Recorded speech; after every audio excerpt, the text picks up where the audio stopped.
Hello gamers, my name is Spark, and today I'm going to show you an awesome one-of-a-kind tool that you can use at your D&D or other TTRPG table. In this video I'm going to show you a Thieves Guild jobs generator. If you're a GM, pay attention, because you're going to like this. If you're a player and this sounds fun, send this to your GM. I built these generators specific to D&D 5e, but with just a little bit of tweaking, this will work with basically any TTRPG. Here's how this video is going to go. For starters, I'm going to show you the basics of how this tool works and how you can use it at your table. Then I'm going to show you what's happening behind the scenes to make the generators work and how you can customize it to better fit your campaign. As with all of my generators, essentially it's broken down into two parts. You have the settings section and then you have the results section. And in this case, I've set it up so that you will automatically receive two jobs. So the idea here is that, let's say your players are a little bit more of the chaotic neutral, and they want to do some thieving. Let's say you're doing a duet and it's just you and your DM and you join a Thieves Guild and that's your whole thing, is your character is a thief. Or let's say that your characters are good guys and they need to intercept a thief who is on a job. What this generator does is it generates a job that a Thieves Guild might give, or a contract that a Thieves Guild might receive to have something stolen. So let's take a look at the settings up here at the top for starters. There are several different categories of goods that could be stolen. We've got art, coinage, which is just money, documents, goods, jewelry, magical items, or special items. And by having these boxes checked, that means you're saying that it can generate any one of those sections. So if you just wanted to do like an art heist, you could just turn these off and it will only generate a piece of art to be stolen. Now you have this setting right here that goes random or custom. If you click it to custom, you'll notice these options gray out. That's the generator's way of saying, okay, if it's on custom, you having these boxes checked isn't going to make a difference. If you switch it back to random, then it will randomly generate based on the checkboxes. Anything that is checked is an option for having it generated. And that's true in the deadline and the value and the condition sections as well. Works the same way across all four of these sections, as well as the vast majority of the other generators that I've created. Now, as far as custom and what custom does, that just takes a little bit more work. And you can do that on the back end, so I will show you how to customize that in the second half of this video when I explain customization. As far as insights go, insights determines what the players get to know and what they don't get to know. So I have generated the result. As with all my generators, there is a generate button. You just click generate and it generates our results. Let's go ahead and take a look actually at a job here. We've got two. Let's focus on this one on the left. So we get a difficulty level. This one's beginner, and what we're trying to steal, or what is on contract for being stolen, is a blessed bloodstone.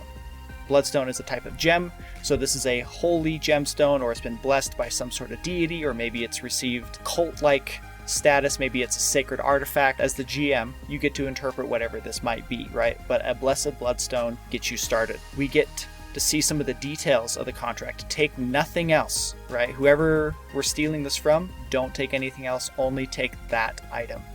This is a no-kill contract. Don't kill anybody while you're doing this job. Fence value. What is this worth in gold pieces? Well, if you were to fence this, if you were to go steal this and fence it, you'd get 41 gold for it. Makes sense that it's not worth a lot given that it's a beginner job, right? However, turning this contract in will reward the thief 8 gold pieces. Now, going back to this idea of insights, you'll notice that this is grayed out. Anything that's grayed out in the job means that the players don't know that, or the players don't get told that. So either the guildmaster who gives them the job to steal this blessed bloodstone either doesn't know what the bloodstone would be fenced for, or withholds the information and doesn't tell them that. But of course, you as the GM, you should know this information, and so that's why it's still there. It's just grayed out so that you as the GM don't give that to your players unless you want to. Obviously, all of this is totally customizable in the moment of you giving it to your players, but that's the idea, and that's what insights is all about. So intuitive insights suggests that certain things are more likely to be known than others, and that comes from, if you come down here to the reference tab, that comes from this table. And you can adjust this table. I'll show you how in the next part of the video. but just letting you know what intuitive means. It means it's based on this entire table of percentages. But if you don't want it to be intuitive and you want everything to be known, you just click all, and there's nothing grayed out. That means all of that's available. If you go random, then it's just everything gets randomized as to whether it is known or not known, which in this case, the item that we're stealing itself is not known. And that's why there's an asterisk, by the way. When you get these asterisks, that's just letting you know this is hidden information. And so it'd be a little tricky, right? To be given a job, like go steal something from this target. You're going to steal something, whatever it is that's under their bed. We've been told they have something valuable under the bed. Go get it. And then you know that it's a chest containing a lot of money, but they don't know that. They just have to go get it, right? So that's what the insights is. Insights determines what the players get to know and what they don't get to know. Random is random. Profiles 1 and 2, you can actually set those up. Back on that table I was just showing you, back over here. Profile 1, Profile 2. Again, I'll show you that in customization. So that's what insights is. You've got traps. So this section right here shows traps. And in this case, this beginner level job doesn't have any traps, and that makes sense. It's a beginner level job. But on a higher difficulty, say a professional job, you can see that there is an alarm trap set in the location of wherever this large blue spinel gemstone is located. Back up here into the settings, we've got the value of the item that is being stolen. You have 5 different ratings: pitiful, low, medium, high, or kingly. And you can set that to random, and just like over here, it's based on the checkboxes. As soon as you set it to custom, and those gray out to let you know that whether these boxes are checked or not is irrelevant now, because you are running on a custom system that we will show you on the reference tab. So let's say your players are doing a high level job, or these are high level players, and so you want there to be a high value object. You just untick those, and you're going to be having high value or kingly value items. In this case, it's a black market magical figurine or a first edition book. And you can see that their fence value, well, this one's fence value is 3,600 gold. This one's on the low end. Well, this is also an amateur job. And so how much money the item is going to be worth on the fence and the reward is dependent upon a few different things, especially the difficulty of the job. And that's where we get over here into these settings. We've got 5 different levels of difficulty. And again, random or custom, same idea. And then we come over here to client. By the way, you'll notice that every time I change something, everything down here changes. Like just unticking this one box is redrawing all of these results every time. That's because pretty much everything down here is considered a dynamic cell. And a dynamic cell changes anytime anything else changes anywhere else in the document. So you'll notice this is a rare magical boots. If I come back here onto the reference tab and I just close that, you'll notice we don't have magical boots anymore. Anything that happens anywhere in this document that changes resets all of the dynamic cells. And I'll explain why that matters later on in the video. So back up here to client. The client is the person who's putting out the job, right? The person who's hired the Thieves Guild to have the chest full of 2,300 gold stolen. And in this case, that's down here in this section. And the client, you get their name. In this case, it's hidden information, but you get their name, you get their information. In this case, it's a teenage male human named Granmund. And this teenage human is a local leader. That's a little bit vague. You get to interpret what that means. You have a teenager. What kind of a leader is that? Is this a political leader, or is this a gang leader? Is this a spy leader? Like, is there a, like, you get to toy around with this based on your world, based on your campaign and your architecture of politics, right? And then you get their motivation. So the client wants this stolen for their own personal prestige. They want to be able to say to their connections, or for their own sense of self-gratification, I made sure, like, I did this. This was a thing that I did. And so that's the information you can get on the client. You can do random. You can set it so that it's always the guild master, or you can set it so that it's private, so it's always not the guild master. It's always a private citizen who put it in. In this case, you've got a teenage male dragonborn who is a local stable hand. Or you can set it to random. It'll either be a private client or the guild master, depending on what comes up, right? It's the roll of the die, in other words. For deadline, this suggests when is it due. So deadline is right here on the job in the bottom right corner. And in this case, this high value magical medium armor needs to be stolen sometime in the next 11 months and placed in a remote chest. So deadline gives you when it's due and the drop-off location, and drop-off is right here in the settings.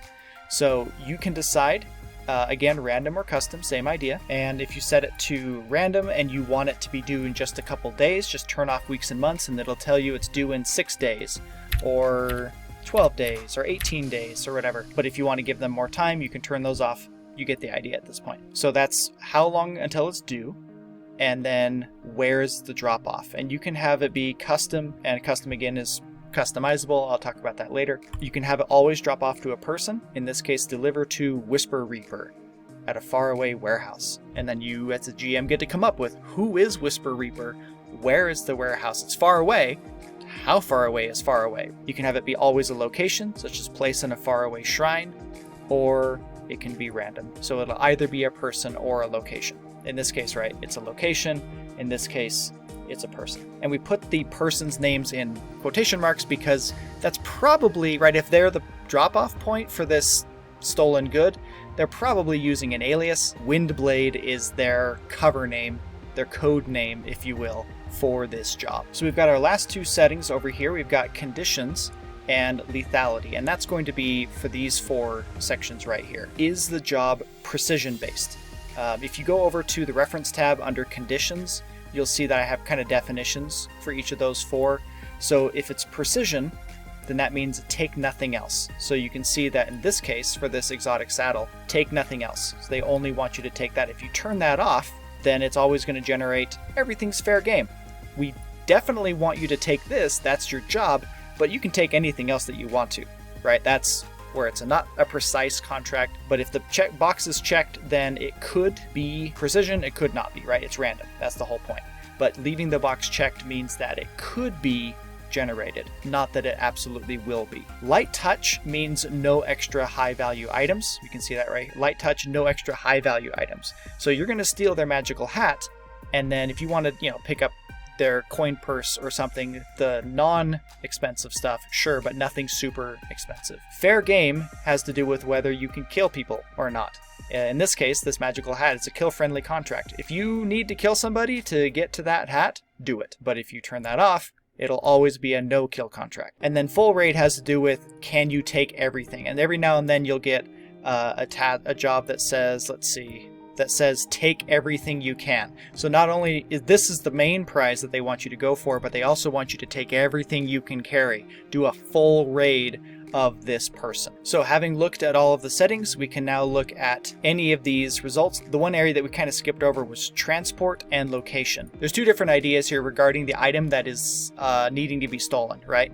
It's either going to be located in a physical location and or it's going to be moved about. And so I give you both here. And the GM, you get to decide whether they're both active or whether it's just one or the other. But I would personally probably say it's both. Just depends, right? So in this case, this chest of 3,700 gold is often stored in a nearby tree stump.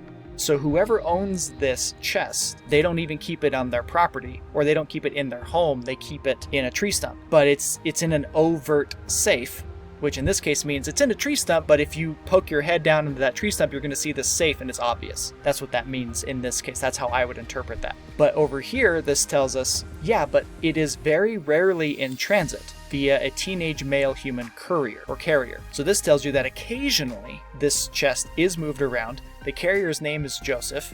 He is a superb fighter with no loyalties and his movement speed is 35. So I give you all of this information because who knows how the party is going to want to try to get this chest, right? It turns out that if they wanted to try to attack Joseph, the carrier, they want to try to intercept this chest and steal it from them while they're in transit, if you get into a fight with them, you're going to be having a hard time. And so I, as the GM, if this happened for me and my players wanted to try to ambush this carrier, I would have plenty of time in advance to know that, right? Because they're going to be talking about it at the table and they're going to have to set up the ambush, and so there's going to be plenty of time for me as the GM to prep in my brain, okay, what level of fighter am I making him? Is he a monk? Is he a paladin? Is he a, fill in the blank? And so that gives me plenty of time to create a superb fighter. Now, the reason I put the loyalties part, this guy has no loyalties, Wade over here has weak loyalties, that has to do with can they be bribed? Or are they willing to die for this product or this protection, right? In this case, Joseph has no loyalties, which means if they were to try to talk to him and bribe him, they'd be much more likely to be successful than somebody who had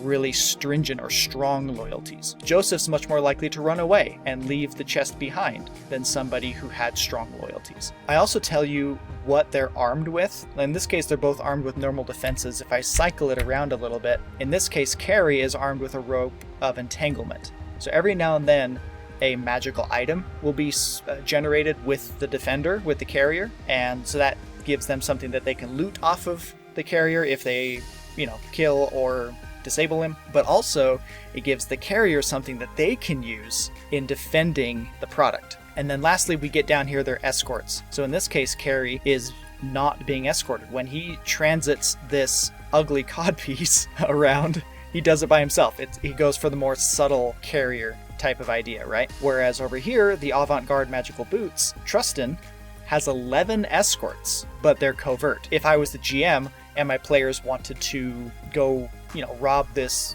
pair of magical boots, I would probably describe them as observing the town's, the city street, and there are hundreds of people walking down the streets with carts and horses and donkeys and mules and wagons, right?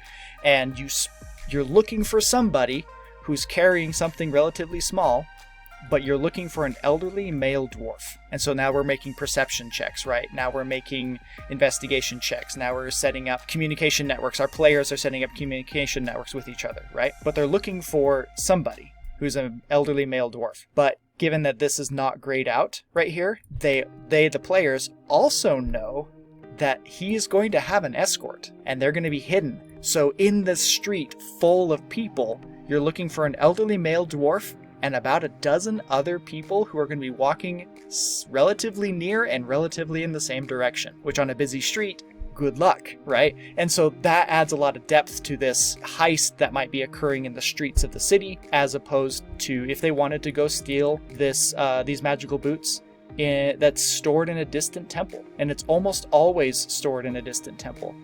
And when it is transported, it's almost always transported by this elderly male dwarf. And then going into just a little bit more detail on the traps idea, the more difficult the job, the more traps that it's going to have. So for example, if I come in here and just turn off and just make it master traps, you'll see that we get a bunch of traps. We've got a dangerous alarm trap, you have a moderately harmful trap, and you have a deadly harmful trap, all protecting this beautiful trident on location. And these details on the traps are pretty vague, but of course this gives you the freedom to create whatever traps you want to. However, these traps and this generator for the Thieves Guild jobs coincides or goes hand in hand really well with one of my other generators, which is the trap generator. And the trap generator does have the various levels of severity and the various types of traps that are involved.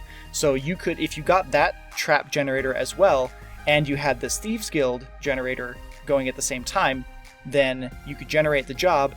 You could see, okay, I need to generate a dangerous, a moderate, and a deadly trap. And so you go over to the trap generator, click, click, click, and generate those traps super easy. So that generator will coincide with this one very well. Oh, I actually forgot one thing. This section down here, this helps the GM know what the DCs are for the various checks that might be happening. So if we're trying to pick a lock, chances are it's going to be a DC 13, right? This just gives the GM a place to start. Locks are relatively around the 13 range. Stealth is going to be around the 11 range. Deception checks, if you're trying to talk to somebody, maybe you're trying to talk to the transporter, the carrier. Pickpocket checks are really low on an 8, right? This is a beginner job. If we look at maybe an adept job, you'll notice these numbers are quite a bit higher. And then you'll notice if we went up to a professional job, these numbers get even higher. And on a master job, these numbers are really high. And that's what makes the master job a master job. And that's why, generally they get a lot more money. You've got this chest of 10,000 gold. You're going to have some major pickpocketing checks, some major stealth checks in order to complete that kind of a job. And that's it for the functionality of this. I'll just scroll down. All of my generators have the storage system down here. It gives you an opportunity to save these jobs because, as I said, all of these cells are dynamic cells. You hit anything, like I'm just hitting the delete key, and everything recycles on a single keystroke. And so to save these in the event that your characters do want to do one of these or both of these jobs, I have a storage system down here. You can just expand this area and you'll see that this format, these boxes are laid out just like these ones up here.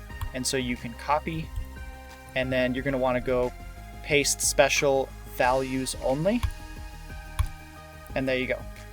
Now these are down here, and as I'm hitting the delete key, you can see up at the top that those are cycling, but here at the bottom they're not, because all of the functionality has been removed. We just copied the values.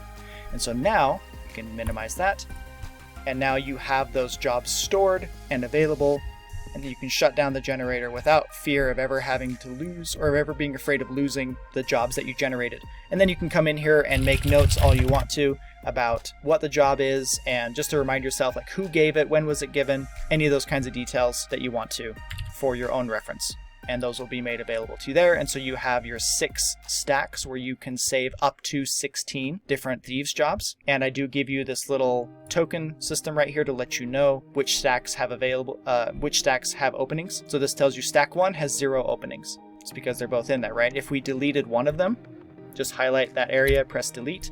It says it has 1 opening because this one's full, this one's empty. If I delete that one, it now has 2 openings.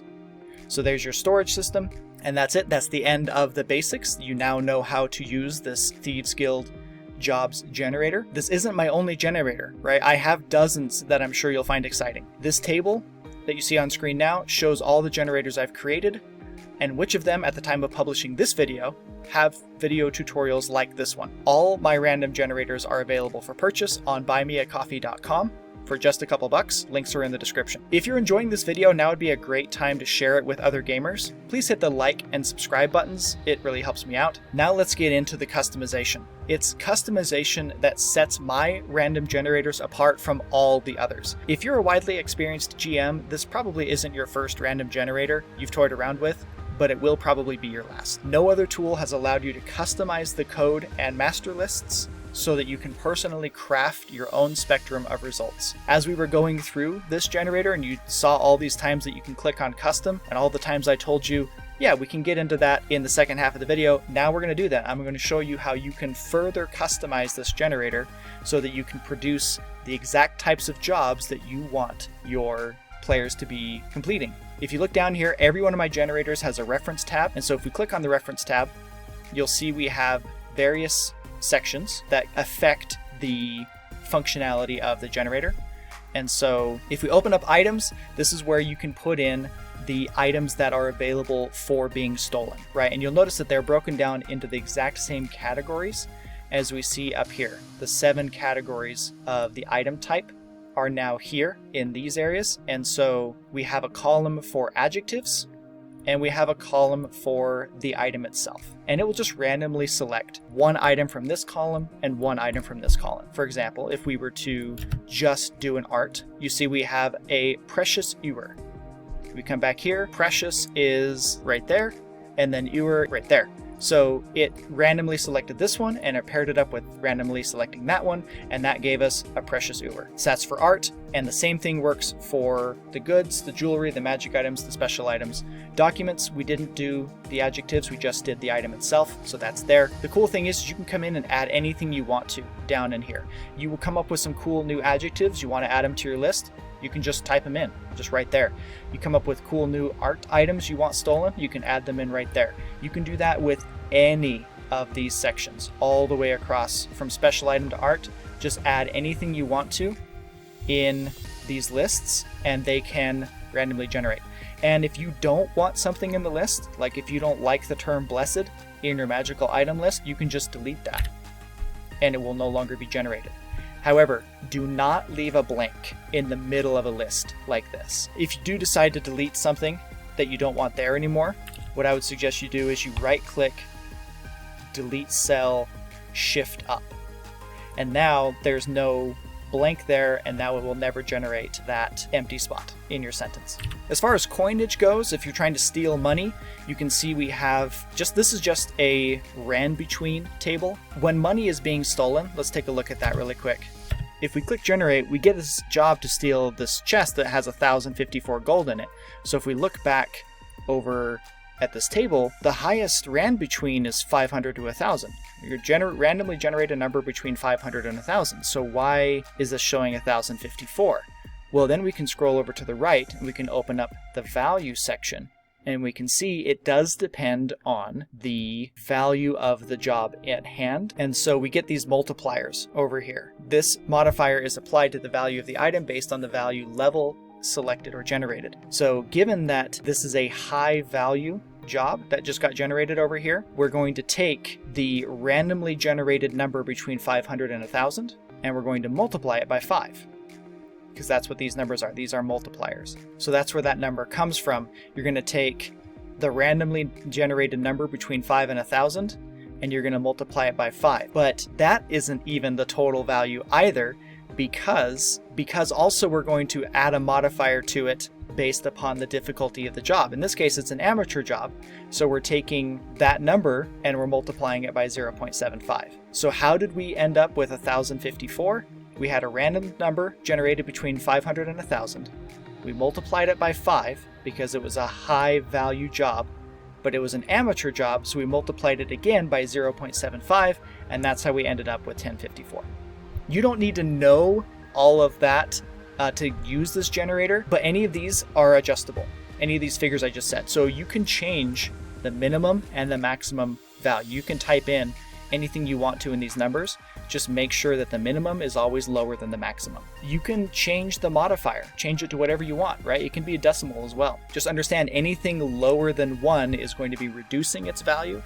Anything higher than 1 will be increasing its value, and 1 will leave it at its standard value. And again, you can change these modifiers down here. Again, the whole point of this is, as it explains here, is that beginner jobs should be worth less than master jobs as a general rule. And so this modifier system allows you to determine how much more valuable a master job is than an adept job than a beginner job. Now, coming back to the items, I told you I would show you how to use the custom. If we click custom, it turns off all these checkboxes and they no longer matter, right? You can have all of these checked or none of them checked and it won't affect anything because it's pulling from this custom primary item odds table. So what are the odds that art will be the item that needs to be stolen? Well, it's 15%. And if you add all these together, you get 100%. But you can change these numbers. If you say, no, I want there to be a 25% chance that art is going to be what needs to be stolen.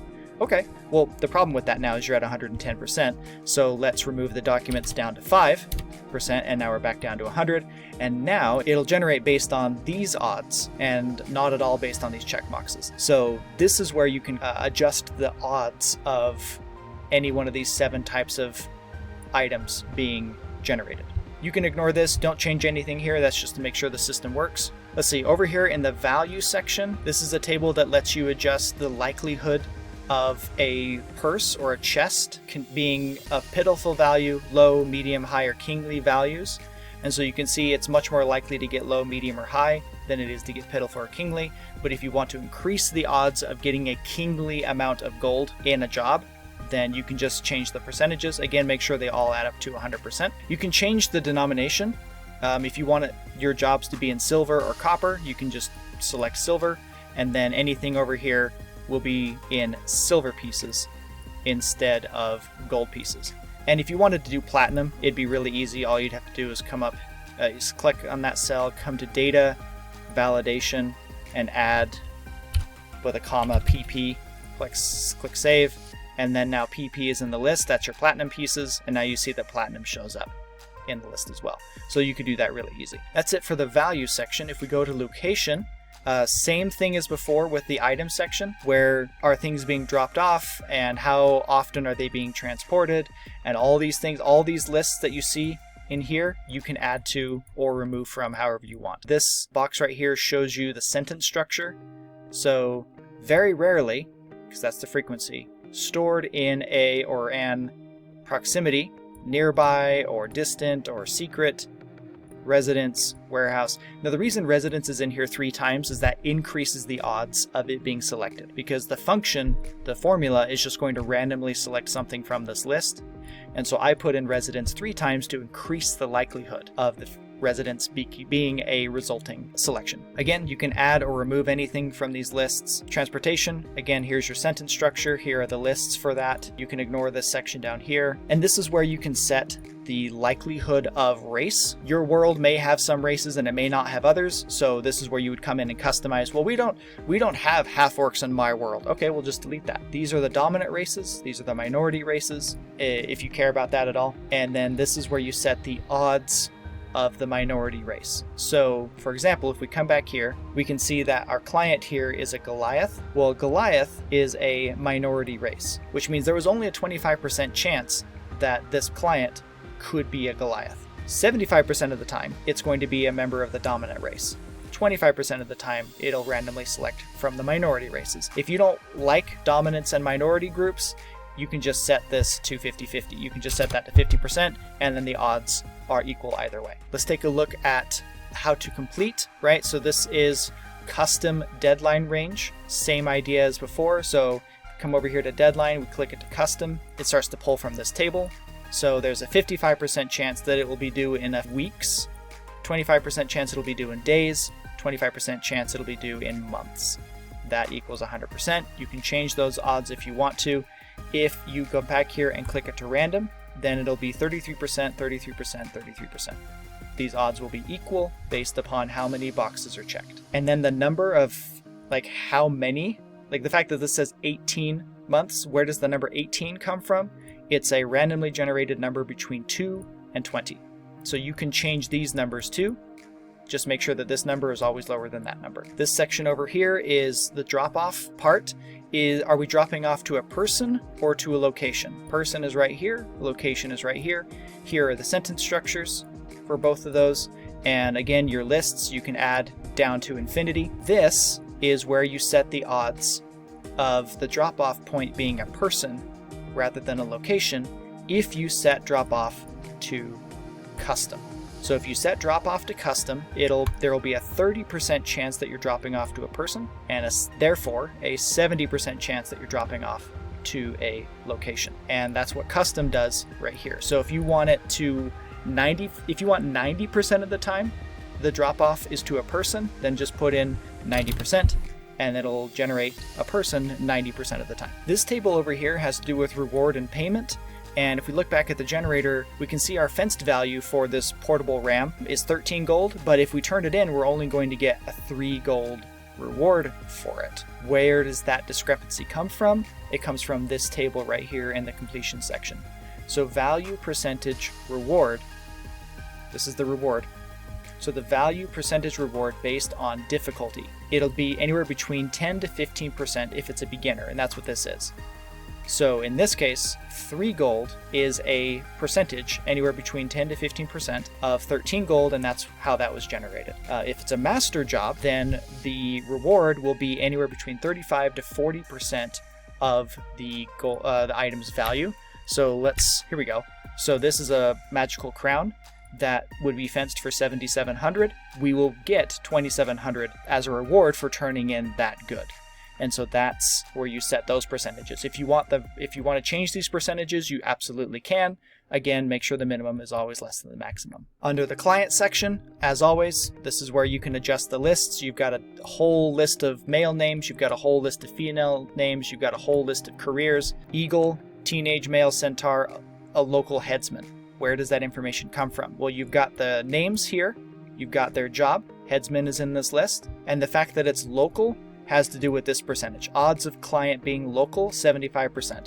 So 75% of the time, this will be a local client. 25% of the time, it will be a neighboring or remote or distant client from a village or territory. Let's take a look at one of those. So here's one, a guild master from a neighboring village, right? There's only a 25% chance that it wasn't a local person. In this case, it was a guild master from a neighboring village. And so you can set those odds right there. You can ignore this stuff. You don't need to worry about that. That just makes the thing work. And then what is the client's motivation, which is where we see that right here on the job. That's the list there. Again, you can add or remove anything you want to from that list. Odds of client being the guild master, 33%. So in this case, what are the odds that this person will be the guildmaster? And then what are the odds that the guildmaster is local? 75%. So the chance that this guildmaster was from a neighboring village was pretty low. And then this is where you can add to the list of what is the guildmaster's motivation for this job. So in this case, you can see the local guildmaster's motivation for this job is